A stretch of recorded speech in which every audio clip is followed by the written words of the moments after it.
Anyway, people have been waiting here on hold for quite a while. I want to get back to Jose in Chicago. Jose, thank you for calling, and I appreciate your patience. Hi.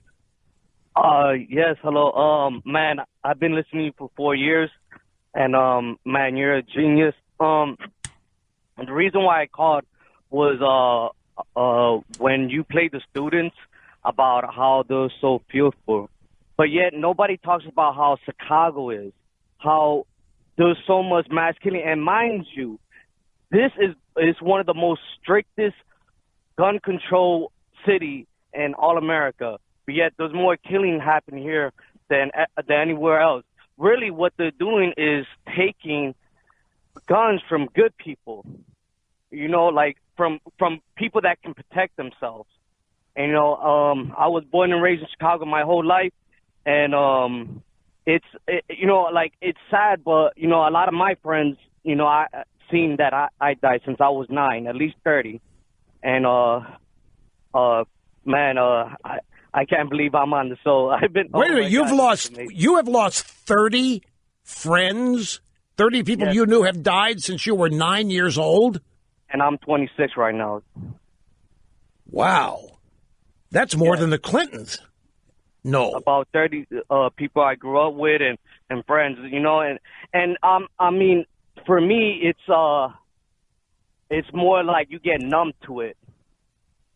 You have to. I mean, and of course, but see, Jose, here's the thing. If anybody in this current argument were to bring up Chicago, it has been tried. They are shouted down. You can't compare those. Those are two different things. Those are handguns in Chicago. This was an AR-15. This was one, so you can't compare the two. They won't let you because, of course, when you start comparing the two, Chicago's much worse, where nobody is doing a damn thing about it. Right? Yeah. And that's the thing, like, people want to talk about other places, about what's going around the country. Let's talk about Chicago, and let's talk about all the killing. And mind you, these are Hispanic and black neighborhoods. I mean, I don't know, like, to me, that's, like, something. Is there a reason why, like, oh, we shouldn't care because of that?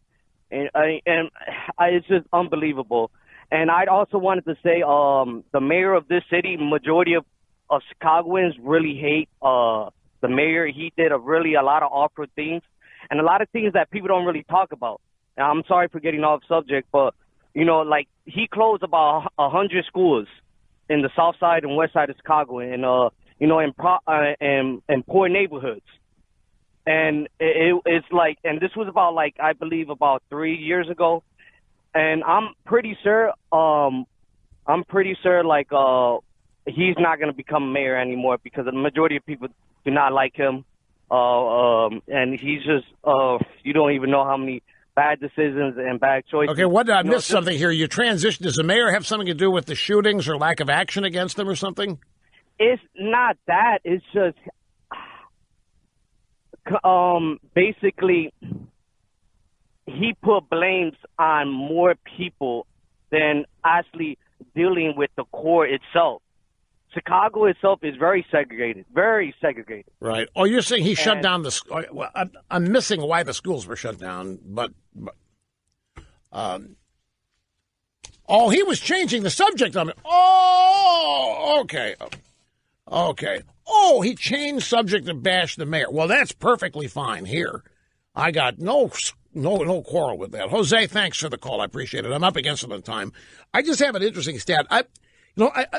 I very much enjoy pointing out things to expose the phoniness of people. Now, what is it that the left, the Democrats and media, let's just the media because they're the face of this. What is the media trying to do with our emotions by hyping the students and their protests and the shooting in Florida at the high school? What are they really trying to do? What are they upset about? What do they want us to be upset about? What is it that is unacceptable about all this? And it is the death of the students, is it not? That's the outrage.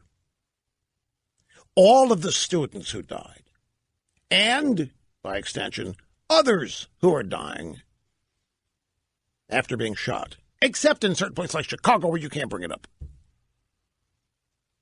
So death is the thing that has everybody upset, right?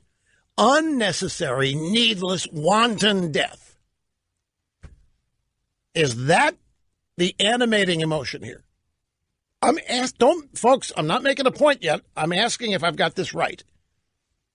Or is it hatred for guns that is animating the passion and the emotion here and the energy from the drive-bys? I've got a reason for asking. It's this. If it's death, if the media, and by extension the Democrats, the American left, if they are really, really just beyond the pale with grief and sorrow over the death of these kids, then why don't we suggest banning the wheel? You know how many kids die in automobile accidents? The FBI, according to the FBI, knives kill far more people than rifles in America. And it's not even close. Recent stats from 2016 show that knives kill 5 times as many people as rifles in 2016. According to the FBI, 1,600 people were killed by knives and cutting instruments. 374 were killed by rifles in 2016. Where's the sense of proportion? Of course, that's why this is politics. I mention this to illustrate how it is political. There is no knife control movement. And there is no serious movement to ban cars except in the global warming crowd.